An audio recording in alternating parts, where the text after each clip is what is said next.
Studying the Church Fathers. So I think I saw some of you all in the spring, if I'm recalling correctly. We talked about Athanasius, Augustine, and Aquinas, I think, in the spring. But as Dusty said, I also teach in the graduate program and teach a whole array of undergraduate classes. And we do a lot in ethics, as you might imagine. And so I really focus now kind of on church history and ethics, especially kind of natural law ethics, which we talked probably a little about with Aquinas in the spring. Just so you know a little bit about who I am and where I'm coming from, as we look forward to the next few sessions here this fall. I grew up in Wichita, so I was raised here in town. I went to what was then known as Messiah Baptist Church. So if any of you have been here for a while, you might remember that name. But it has since moved out. It used to be at Hillside in Mount Vernon, and then it moved out to the Northeast Expressway and became New Spring Church, which is the enormous non-denominational church next to Magdalene. So may God have mercy on you if you're trying to drive through there, like when they're both letting out on a Sunday morning. So my mom still works in the office there. My dad was a trustee there for like 30 years until a year or two ago. So I was raised Baptist, and then I also went to a Mennonite school up by Newton to get some good Bible education. Turns out the chapels were actually useful career prep, although I wouldn't have guessed that at the time. And then went off east and studied philosophy at Dartmouth, and as they warned you about sending your kids off east to school, I didn't lose my faith, but I did kind of start exploring a little more different churches, different Christian traditions. And then I did a master's at Boston College. And we started, I started thinking about entering into the Catholic Church then, and then I came into the church when I was at Fordham doing my work on the Church Fathers. So since then, we've been in Wichita a long time now. I don't know, 11, 12 years. Got 4 kids, a dog, a lizard, a bird in the house, and then 20 birds outside the house that give us eggs. And yeah, so that's kind of the short story of where I'm coming from. But I did Church Fathers, but I really like talking about ethics a lot. And as you might guess, teaching in a university today, trying to do ethics is probably the most challenging thing I do, right? And so I do a lot of classes that are interdisciplinary, so I'll bring in the theological view on some issue, whether it's ancient history or modern science or whatever. And I usually have some part in the class where I want people to have an opportunity to ask their questions about theology. And so I kind of open it up, well, when you think about Catholic perspectives on things, when you think about Catholic theology, kind of what questions, what concerns come to your mind. And every time, it's really ethics that is the most challenging, the one that gets raised. People don't tend to pop up with like thorny questions about the Trinity or the Incarnation so much, right? So I mean, imagining that setting, what do you think is going to be the question that I know is coming, but I really don't want somebody to raise their hand and ask? Today? Yeah. Well, the scandal in the church. Well, really today, the scandal in the church that has come up a fair bit. And so that can certainly be a challenge, although I'm actually a lot more comfortable answering that question. One of the benefits of studying church history is you get a more nuanced view of the church, I think, right? And while very serious and something that needs to be taken very seriously by Catholics, the wheat and the tares have been in the church since the gospel, right? And man, there were some really rough stretches there in the Renaissance where the church was racked by all kinds of serious scandals. So not to say that it's not a bad thing, but it's a little easier to answer, I think, at least as a historian, than some of the other things. The authority of the church. Authority of the church, specifically what the church has to say on controversial issues. Right. So for me, the most challenging thing that comes up is sexual ethics. Right. So if you take the random 19 or 20-year-old off the street today and pop them into a classroom and ask them, well, what do you think about Catholic views on things? Same-sex marriage, transgender issues, right? These are the ones that most of them are going to disagree with the church. And even the ones who aren't really adamant about it are going to, in many cases, find the church's views intolerant or pretty problematic, right? So it's a really difficult topic to deal with, even in a classroom setting, right? So I imagine many of you are in this kind of thing because you want to be able to explain your faith better to people that you know and people who ask you questions. And so I would imagine for many of us, right, this is going to be a real challenge, right? That there are lots of friends and family who are going to bring up these issues. So how do we answer that, right? And so I mean, probably again, the kinds of people who show up at the Spiritual Life Center or the Theology Institute have probably put some effort into learning their faith already, right? So you could probably tell them kind of what the church's position on these different topics are.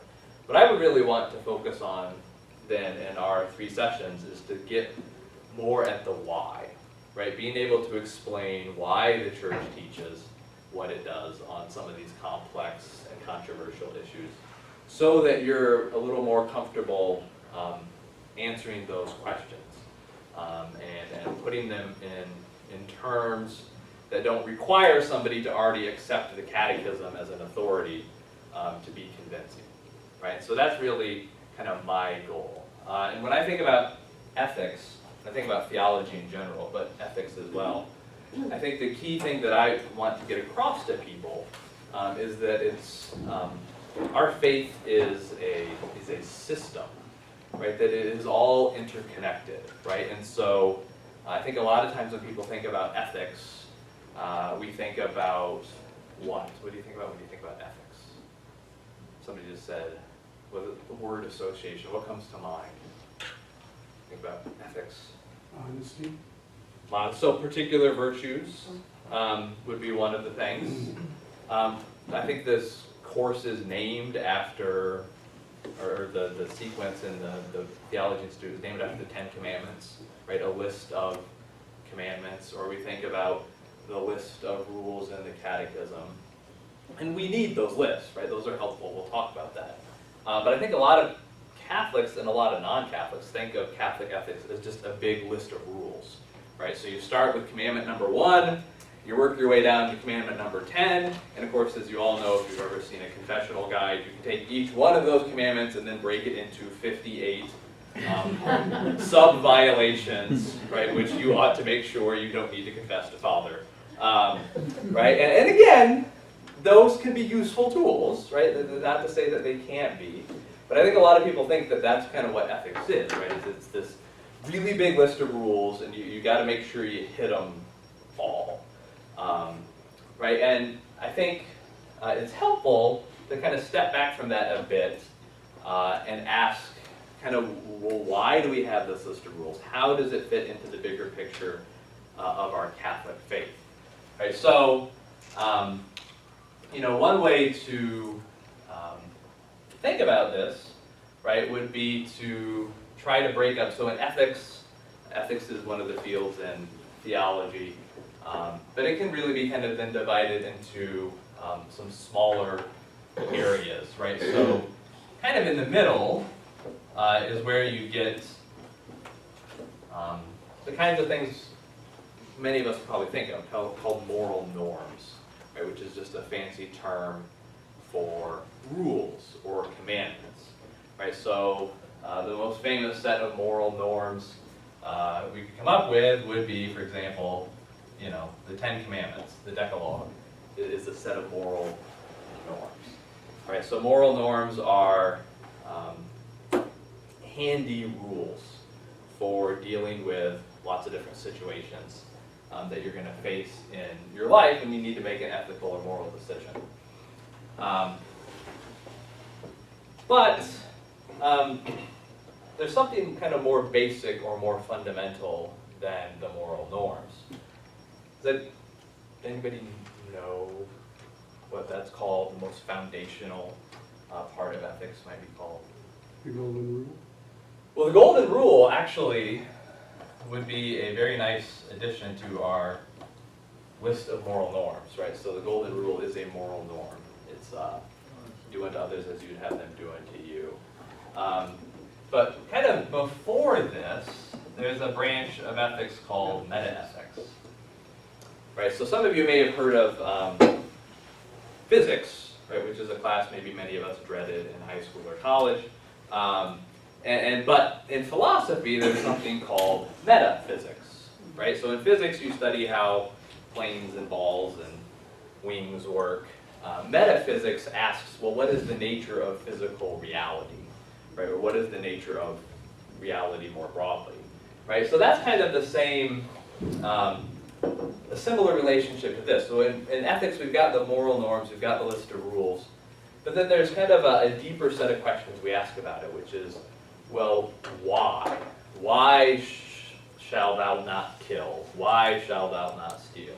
Why do unto others as you would have them do unto you, right? And that's an important set of questions, right? And this is where we also get into, so it's in differences in terms of meta-ethics that are going to divide Catholic ethics from other ethical systems out there in the world today, right? So what's another ethical system floating around out there that we might encounter if you're talking about these issues? I'm sorry? Politically correctness? Political correctness kind of comes from these. It's more a consequence of how you look at right and wrong in a lot of cases. Joseph Fletcher's. Relativism, right? So moral relativism would be an ethical system, right? So it's gonna make some claims about why certain things are right or wrong, right? So in relativism, why are certain things right or wrong? I'm going to say Joseph Fletcher's situation ethics. Yeah, so situational ethics would be related to relativism, but a little different. Why does a relativist say things are right or wrong?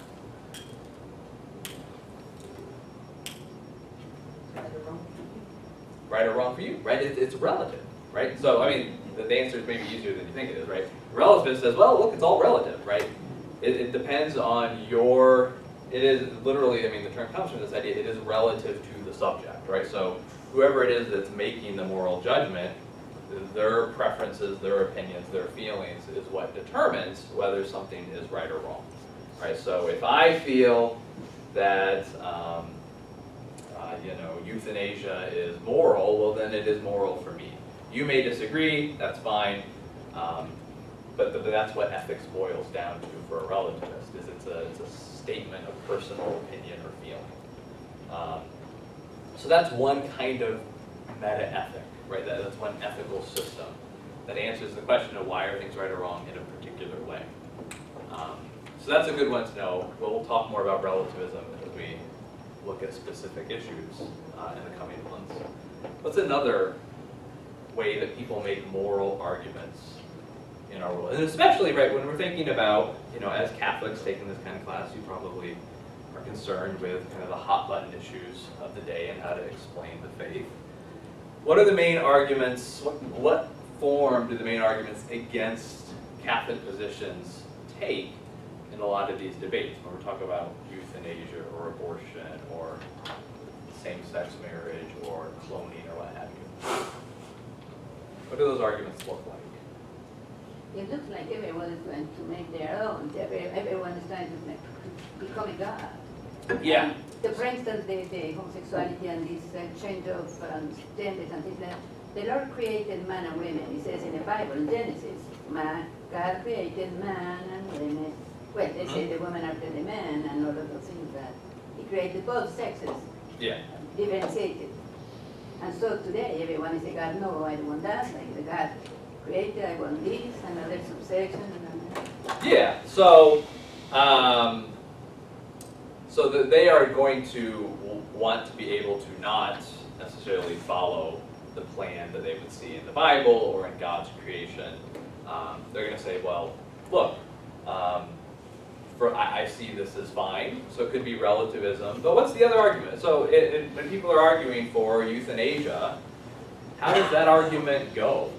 Right? When people say we ought to be able to euthanize people who are, typically the argument is for somebody who's very sick, terminal. How does that argument, right? Because they're not happy to just say, well, I think it's okay, and you think it's wrong, and that's fine too. They think you're wrong to think it's wrong, right? And they're trying to convince you. So how do they try to convince you that euthanasia is a good thing? Well, I think they play a lot on sympathy. Sympathy, and so what do they talk about when they're trying to make that case? Compassion. Compassion. For a specific person, you're against the specific person. But why is it important? Why do we need to show compassion in this way? Well, right? Because they're not going to say we should euthanize people who are, who've got a splinter or a Quality of life. quality of life. Follows the natural law. That's too broad, no. Yeah, no, I mean, I don't think most opponents of the church would put it in that term. It's a loving thing to do, but it's all about, a lot of it comes down to suffering, right? That they're going to talk about either the mental suffering of the people, the loss of the quality of life, or the physical suffering of a serious terminal illness, right? So it comes down to, look, this person is in a lot of pain, whether it's, usually it's a combination of physical pain and emotional pain. And it would be better to not have this pain, right? Or in terms of same-sex acts or marriage or what have you. What's the argument? The argument is, well, these people feel that this is an important part of who they are. They want to be able to act on this. And it will bring them a lot of happiness, a lot of pleasure, and it doesn't really seem to hurt you in any obvious way. So why not allow this or legally support this? Right, and you could go historically, if you could argue, well, let's look at the Greeks, let's look at Alexander, that was their way of life, and somehow it has evolved or changed to a different point of view. So you could argue that historically. Yeah, and they would. certainly do that to Yeah. point to precedent, right, and that the Christian view is a kind of anomaly. But a lot of the argument is going to come down to this is going to make people happy, right, and you are standing in the way of people's happiness, right? So there's relativism, but one of the other main systems that we will have to talk about as we go along is utilitarianism. Right, utilitarianism is, so really when we get into moral debates today, it's most of the opposition to the Catholic teaching is going to come from one of those two camps, right, relativism or utilitarianism. And really, relativism kind of collapses on itself pretty easily. It's hard to make a really vigorous argument to change other people's minds if you really think that ethics is just a matter of like your personal opinion. Because then isn't their personal opinion equally valid? Most of the arguments come down to utilitarianism. Right? We should do whatever is going to produce the most happiness, most pleasure for the most people, and reduce pain as much as possible. Right? So that's another way of thinking about, well, what makes things right or wrong? So for utilitarian, what makes something right is it produces the greatest pleasure possible. And what makes something wrong is it causes pain or produces less pleasure than something else we could do. Where does the argument God created gays and lesbians, where does that fit in? One of these four Well, we'll come to that. That would be part of the, that's a difficult issue to tackle once we start spelling out the Catholic view of what makes things right or wrong. So I think I was kind of conferring with Dusty a little bit to get a sense of what you've done before. So I think we'll probably spend the next session specifically on sexual and medical ethics, because those are really the two areas that are the most contested, and covers a fair bit of the second tablet of the Decalogue. So I think we'll be focusing on, so we will definitely come to dealing with that question, right? Because, I mean, to give you a little preview, the church doesn't deny that some people might be born with a predisposition to same-sex attraction, right? It could be neurological, it could be genetic, but saying that that is a distinct possibility, speaking biologically or medically, doesn't mean that the church's teaching is wrong.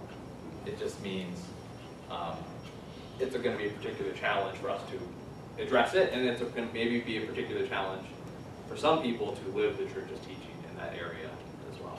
But we'll come to that more.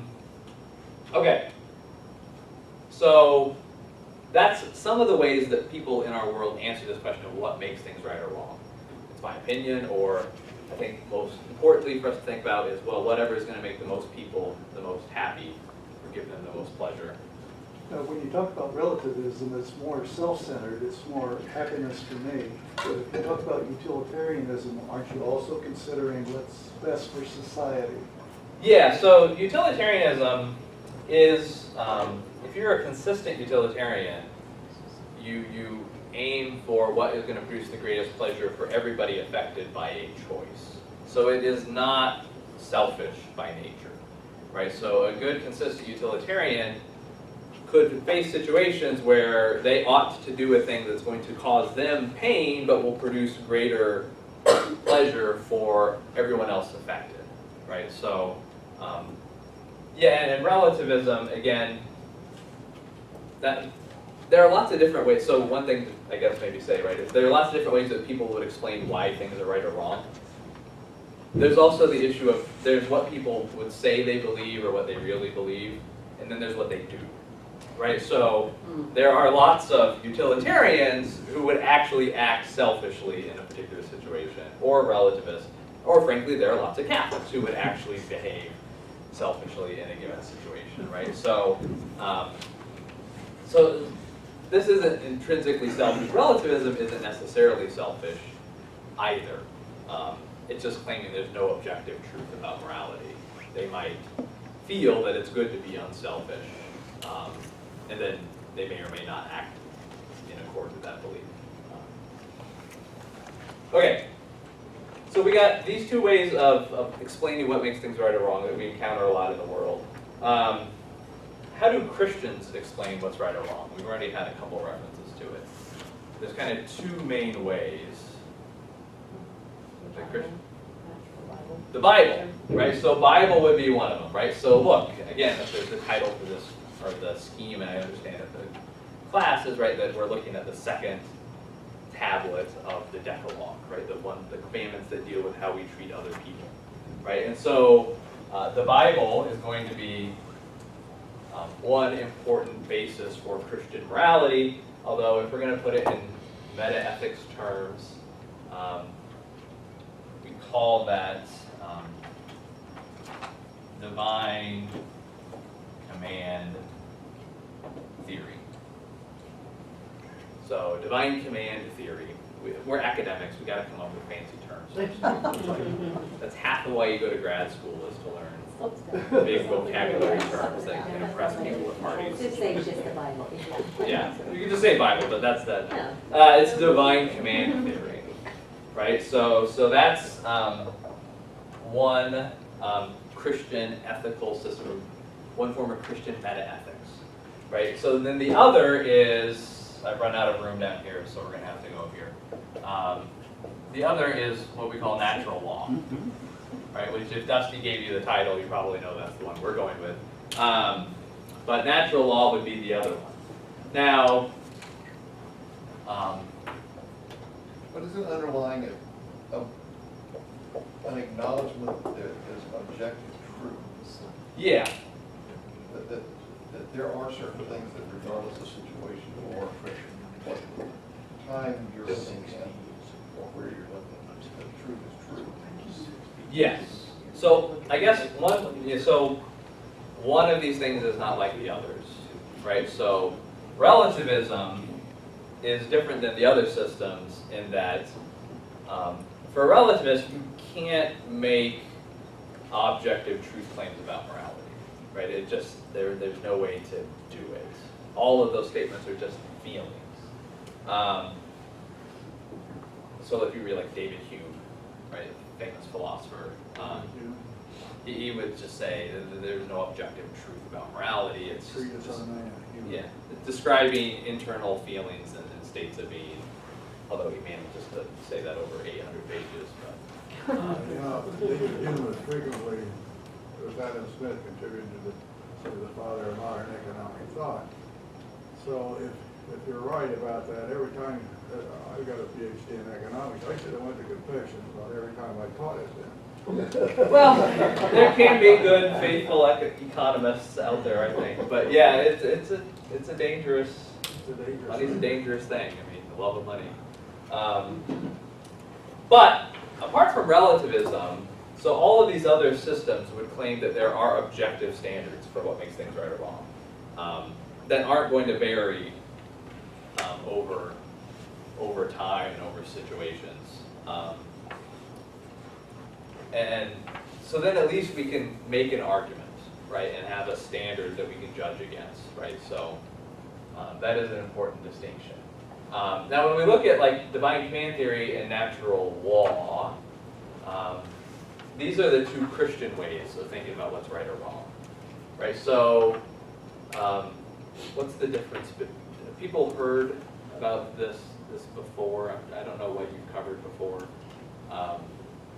So divine command theory and natural law, in a lot of cases, are going to give the same answer, right? Should I commit adultery?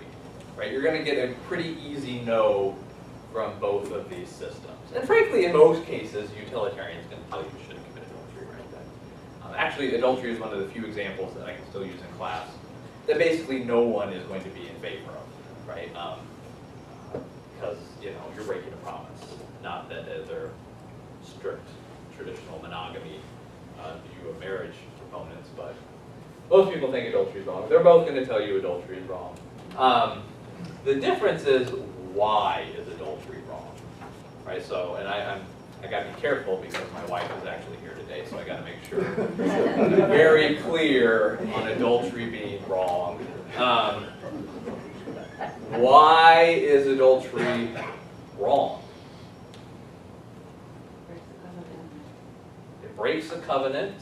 Why is that bad? It's a promise I made. The second. So why is it wrong to break a promise? This is what ethicists do. We're really irritating. It's like a big 3-year-old. We just keep asking why. Right? So why is it wrong to break a promise? Well, because it destroys trust. Okay. It destroys trust, which is bad because why Without is it? trust, there's no love. If we don't have To have a trust, good relationship, you have to have trust. can't have a good relationship. Why is it bad to not have good relationships? If you have a bad relationship, you can't work together. Can't work together, we're not going to get the bathroom clean, and, or the course taught, or... I just think it would cause chaos in society if you can't trust anybody. It would break down society. It will cause, it'll cause chaos, sure. And actually, if you watch, so, adultery again, is one of these great examples, because, again, people universally think it's wrong. And actually, too, if you watch television, so my first year as a Mr. Mom, when I was in grad school, and so watching the kid, our first most of the time. So daytime television, right? So there's not a lot of good options, but there's Matlock. It turns out there are 2 basic plots in Matlock. One is business partner kills partner for money reasons. What's the other major plot in Matlock? Adultery, right? Somebody had an affair with somebody, right? So all Matlock episodes boil down to one of those. Sometimes both. Sometimes both. Yeah. So those are the double episodes, right? Continued. So it would cause chaos in society. Why is a chaotic society bad? I mean, so maybe people are into that, right? It's a lot of fun. There's all kinds of exciting stuff going on. News people would be thrilled. There's no discipline. There's no discipline. Why do you need discipline? Why is discipline a good thing? It's healthier. It's healthier. Yes. Okay.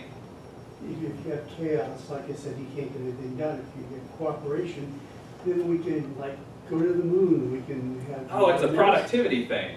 Well, indeed, said it did a lot of good things for you Yeah. when you work together. You know, when you teach someone, you pass the knowledge on. Then when you have chaos, I don't think that can happen. Yeah, I mean, I think you guys are all hitting at some of the key ideas, right? But so your relationship with God also? that's part of it. So that's part. So let me I'll put it this way. So again, I went to grad school for a really long time. So I have to tell you some things that you learn in grad school just so you can tell people them and sound all like educated and stuff. So there's this thing called the Euthyphro problem. The Euthyphro problem. This is the big problem in religious ethics, right? And this goes all the way back to whom? You got. So if you do like vocab stuff, maybe you'll pick up this as a Greek word. So if you're thinking way back to Greek somebody or another, you've got a 1 in 3 shot, I think. That was one of the 3, but not the right one. Good try. It's not Aristotle. Plato. Yeah, so yeah, even Bill and Ted, Socrates. So yeah, Plato. This goes back to Plato. So one of Plato's dialogues is called the Euthyphro. And there's this guy Euthyphro.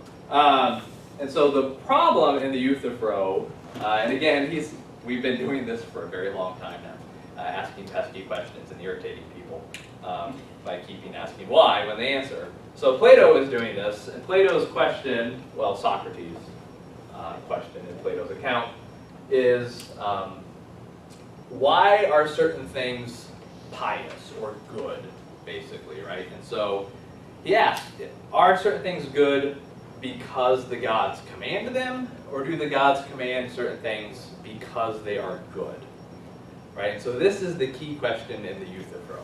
A lot of times we put it in the negative, right? So are certain things bad because God forbids them, or does God forbid certain things because they are bad?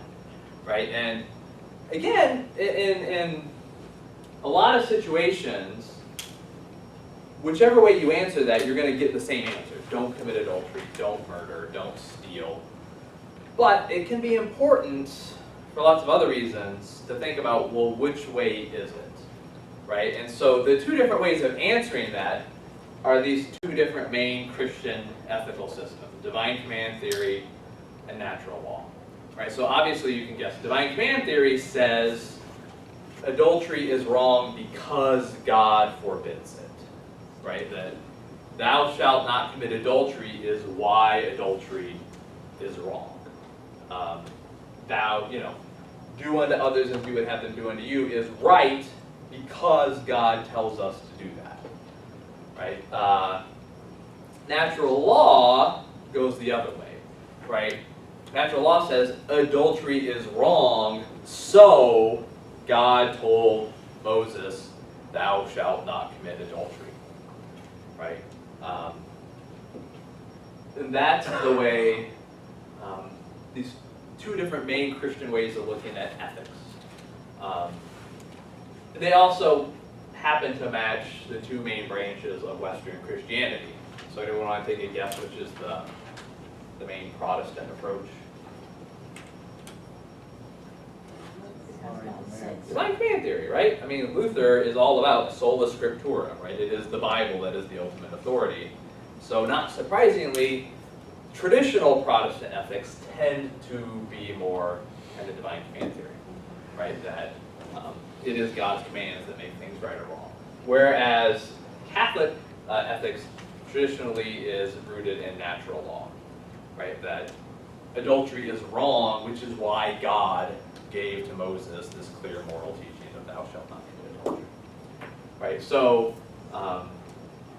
if there were, so for, there can't be, in natural law, even if God told us to commit adultery, it would be wrong, although of course it's not going to happen because God doesn't contradict himself. But if you're really committed to divine command theory, right, God could have commanded differently.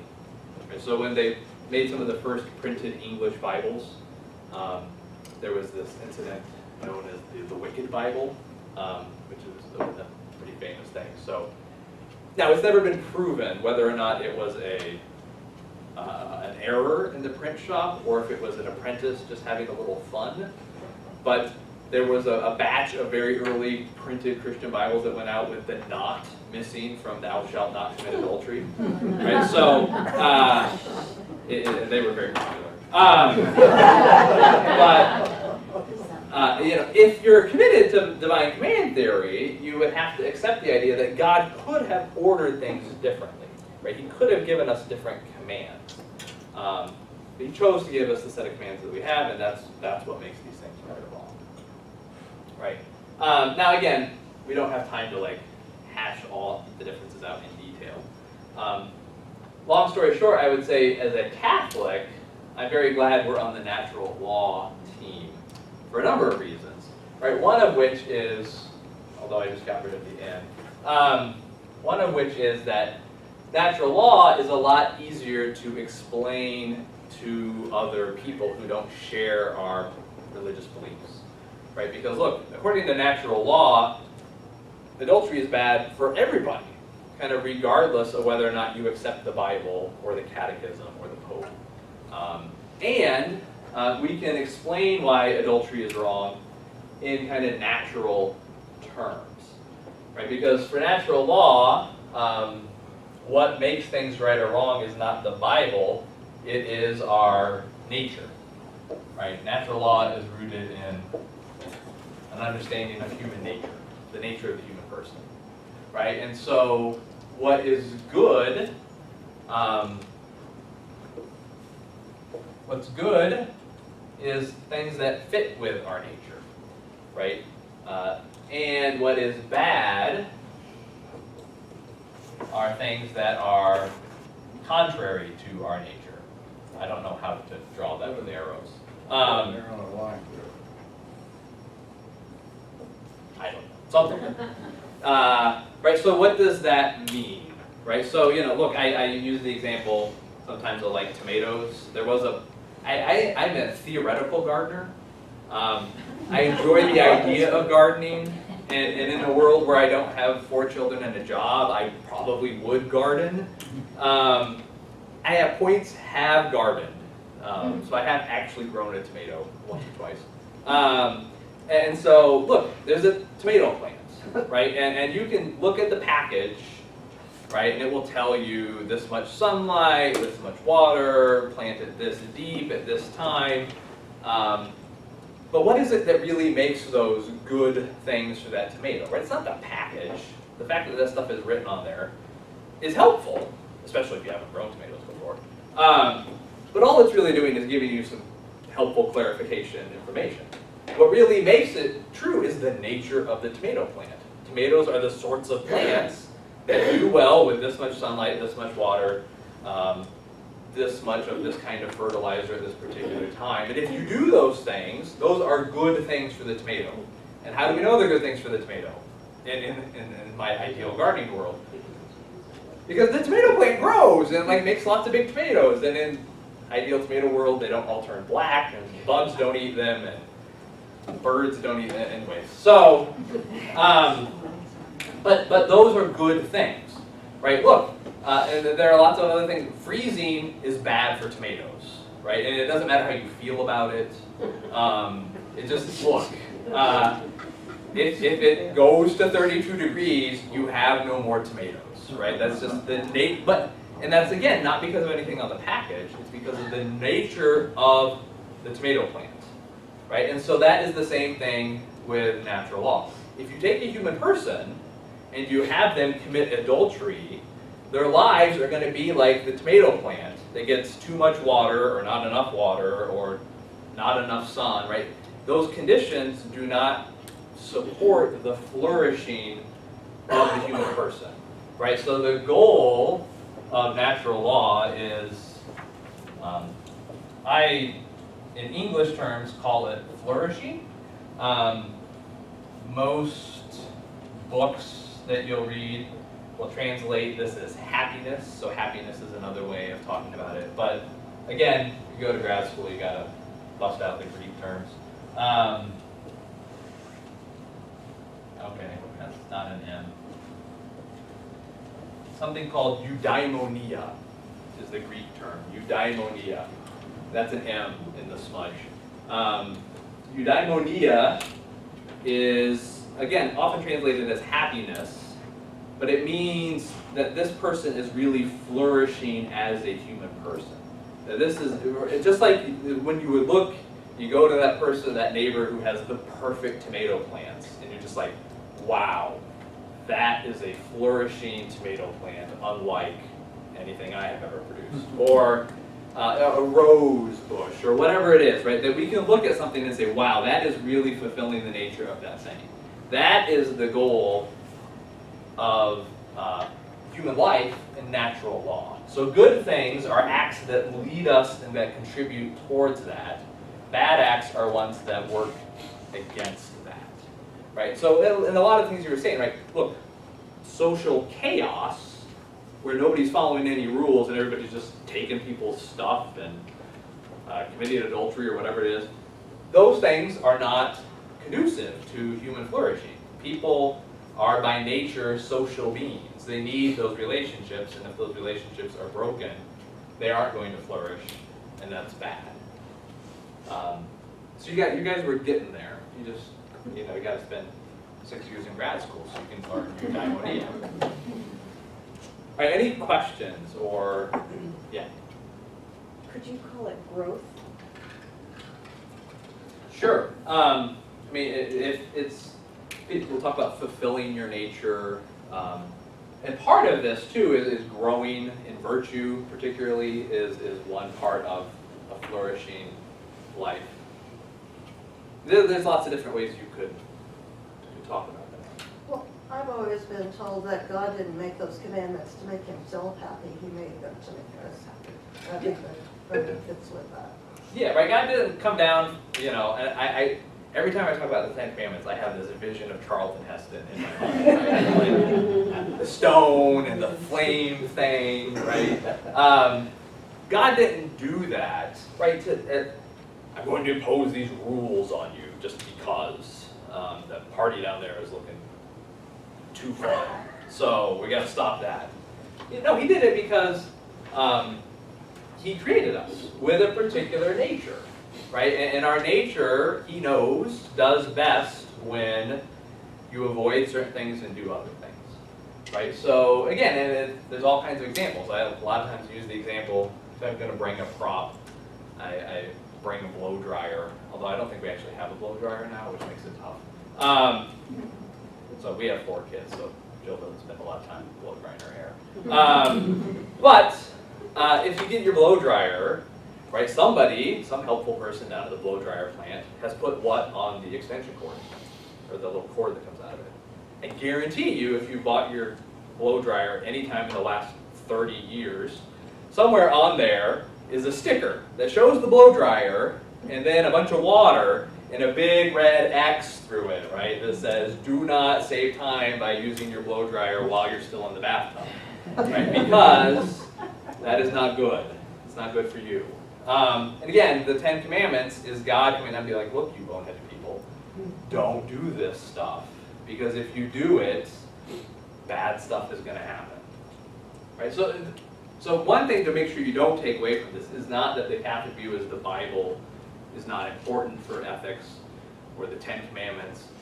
Those are really important, right? And there's a reason we have, it's kind of worked out very nicely here, that I've got all this stuff going on, and in the middle is moral norms, right? Because talking about ethics, there can be It's lots of fun, it's lots of complicated stuff to deal with, and we'll talk about that here a little bit. But when you're walking around on the street and you've got to make decisions kind of on the spur of the moment, it's very good to have a set of rules that covers the vast majority of situations. Right? So you have these moral norms as a guide for how to live day to day. But then we can also talk about, well, where do these come from and why do we have these particular rules? And that's where metaethics and natural law and all of this stuff comes in. It's also very useful, right, because look, there's 10 commandments. There's a lot more commandments in the Bible. That's not my thing, that's more him. I forget how many there are in the Old Testament. 700. See, there you go. And he did not learn that from me in the grad program. Monsignor Clark. Okay, so there you go. So good to know. But even in the 783, right, there's nothing about, I don't know, stem cell research or human cloning or, frankly, I don't think there's anything about same-sex marriage, at least not directly. Right? So there are all kinds of issues that we have to deal with where the Bible by itself isn't going to give us the answer. Right now, there are ways they extrapolate principles from the Bible. But still, this is really useful. 10 Commandments is wonderful in most situations. But it's also good to be able to think about why we have those 10 Commandments. All right, any other questions or comments or rebuttals from closet Baptists out there?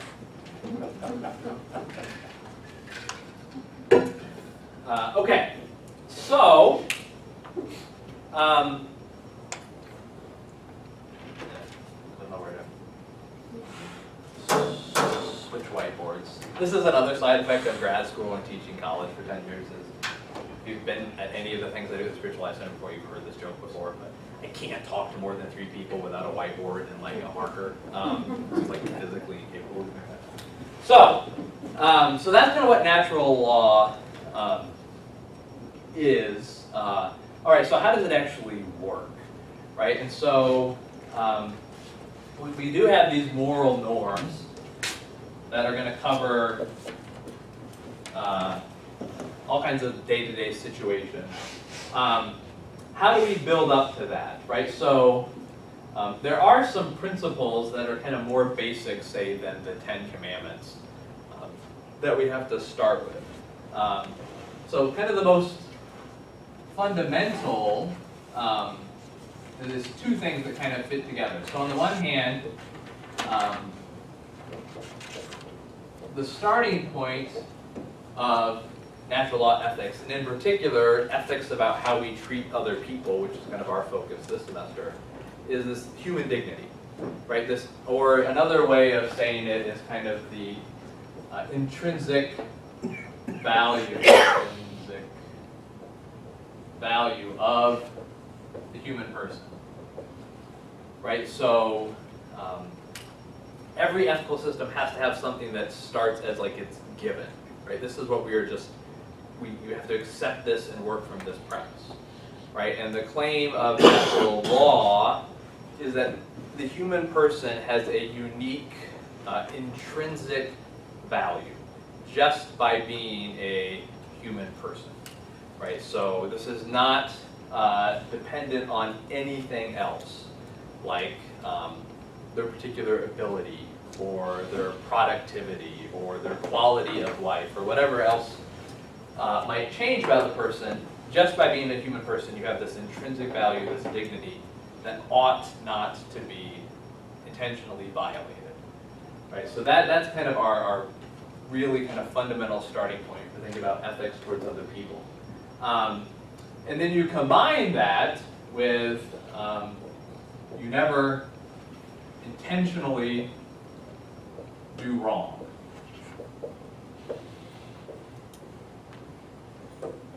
Right, so that might seem kind of obvious, but it doesn't need to be stated, right? Because there are ethical systems, utilitarianism being an example, or consequentialist ethical systems, where you can do certain things, even if you kind of feel it's wrong, to get some particular result you're aiming for, right? And so natural law is going to say you never intentionally do something that is immoral, right? And so it does not matter the stakes, right? It doesn't matter. So if you find yourself in the plot of a sci-fi movie and you have to intentionally kill an innocent child to save the planet Earth, you ought not to intentionally kill the innocent child, right? It would be better that anything else happen than that you intentionally do something wrong, right? So it sounds obvious, well, duh. So Ethics 101, don't do wrong stuff. Okay, thank you.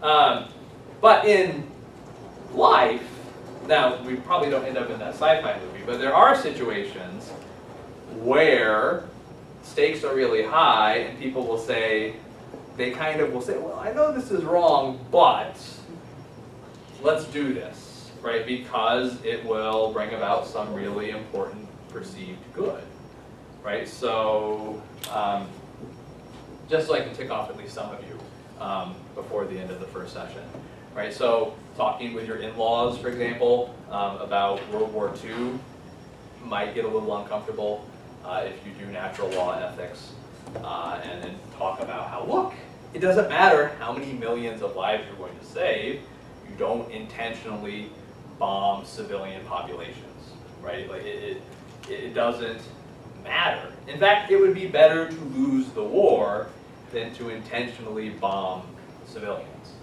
right? That can make for a really awkward Thanksgiving dinner. But now, one thing to say, because I probably ticked somebody off and I saw the head shaking. When ethicists talk about these things, all of the little words matter very much, right? So note, you never intentionally harm an innocent person, right? And so that would be, this is the principle you get out of these two things. Never intentionally harm, I can't write today, an innocent person. So it's okay to harm the non-innocent? Yeah. In some cases. Right, so look, one of the reasons, why do ethics? Why not just teach everybody the 10 Commandments and get on with our lives? Well, again, the moral norms are very handy in most of ordinary life. Thou shalt not kill is a good principle in general. But thou shalt not kill doesn't cover every situation, right? In fact, it's not even that great of a translation. It's really more thou shalt not commit murder.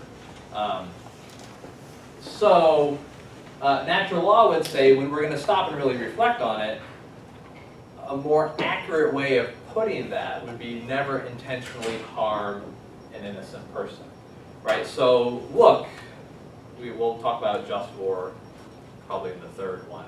We do social, Catholic social teaching. This does not mean that any military attack that has civilian casualties is immoral, right? There might be situations where there is a legitimate military attack that has unintended civilian casualties, right? So if I know that Hitler and all of his top generals are meeting in this chateau, I also know there's this poor innocent, kitchen girl who has been forced to serve the Fuhrer, I can still bomb the chateau, right? Because this is a legitimate moral use of force. I can intentionally harm people who are not innocent, people especially who are actively harming other people. So Catholic tradition has never forbidden self-defense. Catholic tradition has never forbidden just war, or the use of force by the government to maintain order and prevent crime. We can intentionally harm non-innocent persons. And you can have an act that results in the harming of an innocent person that's moral if you aren't intentionally harming that innocent person, right? And again, if you do ethics classes somewhere, pick up an ethics dilemma book at the bookstore. There's all kinds of examples like this, right? Where you're in a situation where you have only two choices and both of them are going to result in some innocent person dying. Which one do you do? Those are more or less helpful. But there can be cases where, look, there's nothing we can do that's not going to harm somebody, right? And it can still be a moral act as long as you aren't intentionally harming the innocent person. But this is kind of the stepping stone that we then use to build these larger set of moral norms like the Ten Commandments, right? So, thou shalt not steal, thou shalt not commit adultery, thou shalt not bear false witness against your neighbor, so on and so forth. All of these are in some way or another ways that you don't intentionally harm another person by taking their stuff, by committing adultery with their spouse, by lying and hurting them in the process. All those sorts of commandments kind of come from this underlying principle. All right, questions, comments? So basically, you're talking about collateral damage is what they call it. Yeah. So collateral damage could be, and again, I mean, just war theory is a whole complicated thing on its own. We can talk more about that in one of the other sessions. But if you're not intentionally harming innocent people, it could be okay. Now, look, you still have to make all kinds of particular judgments about balancing the harms that might come to innocent people. Well, that kind of brought to mind the capital punishment. I mean, that was kind of my dilemma when the Pope came out with, never using. Yeah. And I thought, does that put capital punishment and abortion on the same plane? And I thought, capital punishment is dealing with the guilty. Yeah. Abortion is taking the life of an innocent person. Right. And I can see, they are not equal. That's true, right? So the Pope, the recent change in the language about capital punishment for the catechism. Now, one thing to say about that first is always be skeptical of what you read about the Pope or the Church in media, and even in some cases the Catholic media, because they get it wrong a lot. What Pope Francis said is really not that different than what John Paul II said and what Benedict said.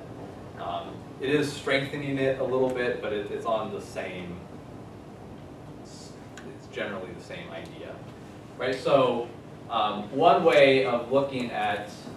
But the church teaches that they're different.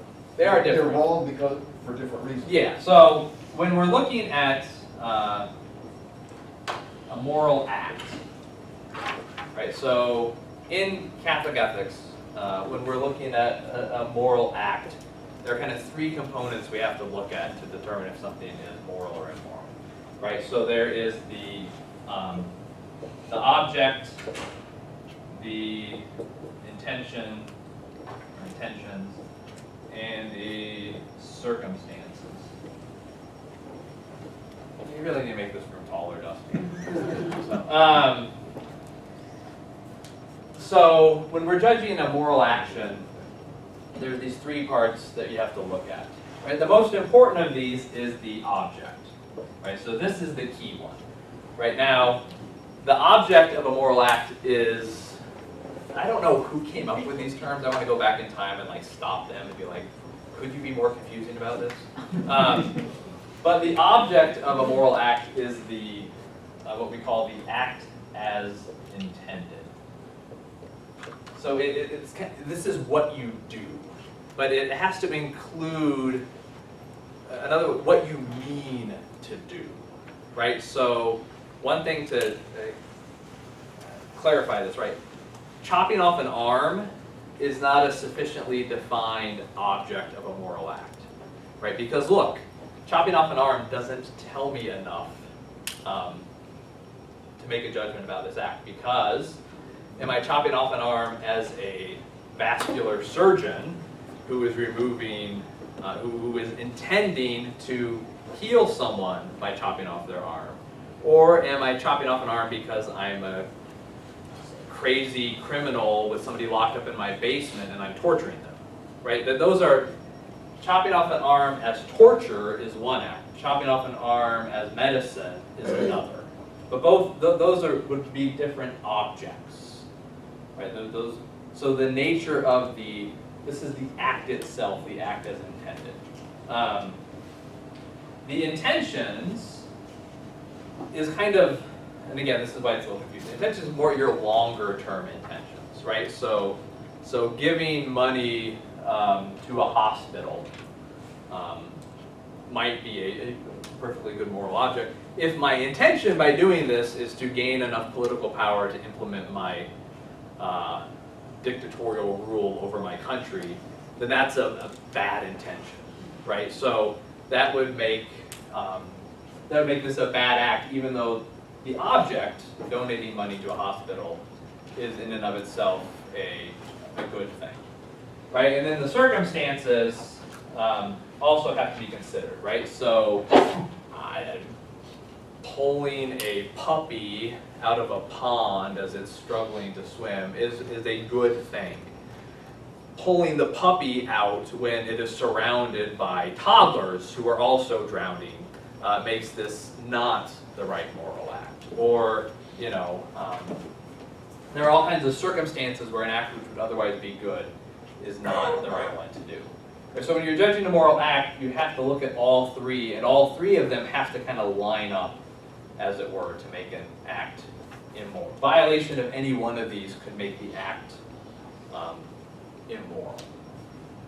But the most important one is the object. What is it that you are doing, right? And in a basic way, does it fit with promoting the good of the human person, right? So another way of thinking about this is the intentions and circumstances. In some cases, what they will do is change our perception of the guilt or responsibility of a person, right? So if you are, standing in a tower and intentionally shooting innocent people, that object is always immoral, right? It is always an immoral act to do that. But the intentions and circumstances might matter a great deal, right? So if I did that just because I was enjoying it, that would be that's a horrible crime, and we would judge them accordingly. If I was doing that because this criminal partnership had my family locked up somewhere and had told me they were going to start killing them unless I start shooting other people, I still ought not to intentionally shoot innocent people. But the circumstances of that situation are going to reduce my responsibility, my culpability for that act, right? Or you ought not to steal, but there could be situations, if you've ever seen Les Mis, for example, where stealing would be more understandable, even if it doesn't change the morality of the act itself. Does that kind of make sense? Are there questions about that? Where does conscience fit into natural law? Conscience is what is our perception of the natural law, right? So it's kind of like one of your other senses, except instead of perceiving the physical world, it perceives, if you will, the natural law built into things, right? So one of the claims of natural law is that we all are built with a sense of this, of what is good for people to do and what is bad for people to do. And a conscience that is properly developed and formed is going to be better at determining that in difficult cases than one that is not. So part of why Catholic tradition believes that this is the best way to explain morality is it seems, right, so if you just take children without any specific moral formation, they know they ought not to cheat.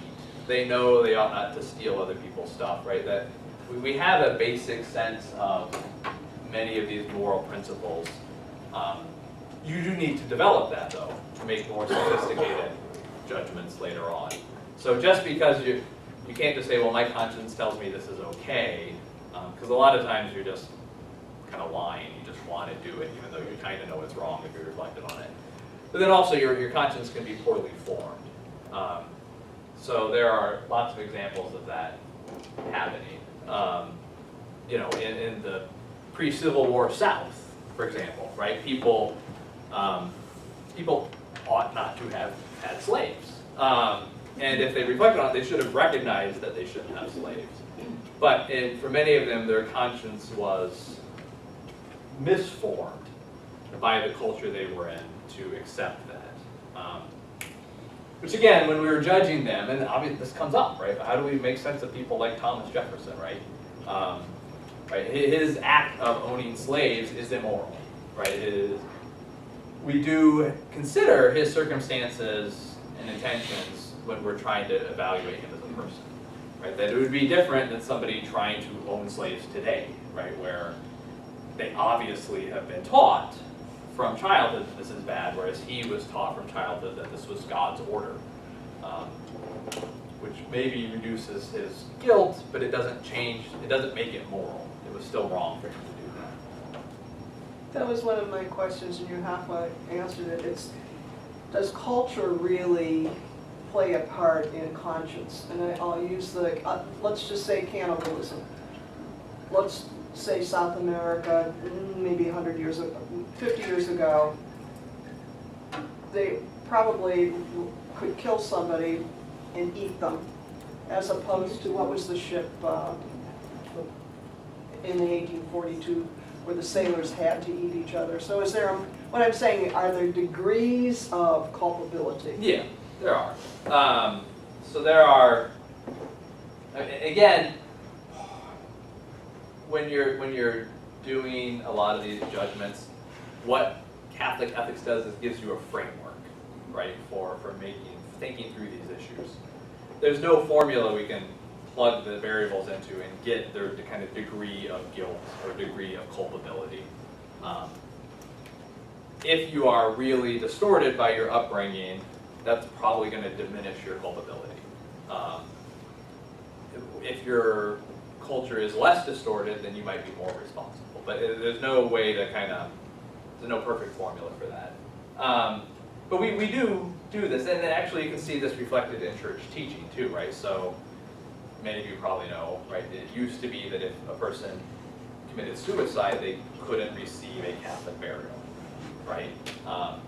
That's no longer the case, right? Now that is not because the church has changed its position on the morality of intentionally, right? Suicide is wrong because you're intentionally harming an innocent person, in this case yourself. So suicide is wrong. That object, this is one of the few sets of acts that's always wrong, regardless of intentions or circumstances.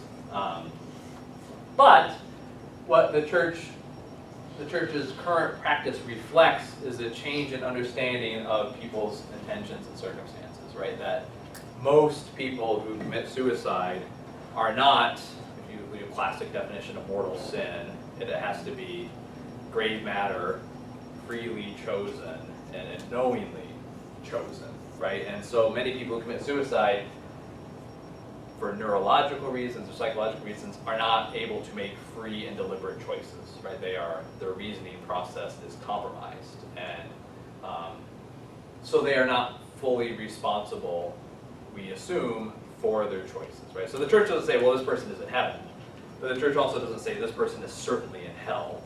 It says we can't. There are lots of good reasons in modern medicine for thinking this person may have been in circumstances that reduce their responsibility for this act. So we are going to leave it up to God. Right? It's God's ultimate judgment. What happens with this person? But what you just said there, is that not a lot of times in today's society, people judge, they say, you can't judge because it's up to God to judge. And so you shouldn't be placing any moral norms on anybody. Yeah. Because it's not, isn't that something that we hear a lot today? It is. So I guess, that's a And bigger, that's part of the relativism. it's a bigger conversation. So like one thing, when Jesus says don't judge, unless he's being just like radically self-contradictory, he can't mean never make moral judgments, right? Because Jesus makes a truckload Right. of moral judgments, right? And so does the Bible more broadly, right? So what I would say from a natural law perspective is there's an important point there, right? So what Jesus is forbidding is a kind of judgment that is contrary to people's real flourishing and growth as a person, right? So there's a difference between me telling my children, don't act this way, right? Because I am trying to shape their behavior in a way that is going to allow them to flourish as people. When their siblings point out to them, don't act in this way, in many cases that is not really aimed at their flourishing and is not going to contribute to it. Instead, it is going to cause them to hit each other, right? So it's, if I'm judging you to make myself feel better, to make myself look better, to make you look bad, that kind of judging is immoral because you are putting your pleasure above the real good of another person. If you're making a judgment which is really aimed at helping people lead better, more flourishing lives because they're acting more in accord with what's human nature, then it can be a good thing. Is that?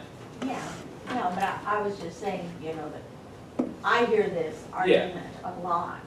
People saying, you know, you have no right to be judging these people because you don't know what's in them, why they're acting the way they are, blah, blah, blah, blah, blah. Well, and I think part of that is, I think to be honest, I think if the church could recover a little more of using natural law as a way of talking about ethics, it would be a good thing, right? Because I think we have to be, prudence is one of the virtues. We'll get to the virtues next time. We're going to get to a lot of things next time, apparently. But prudence is looking at situations and acting in a way, given the situation, that's really going to promote the good of yourself and other people.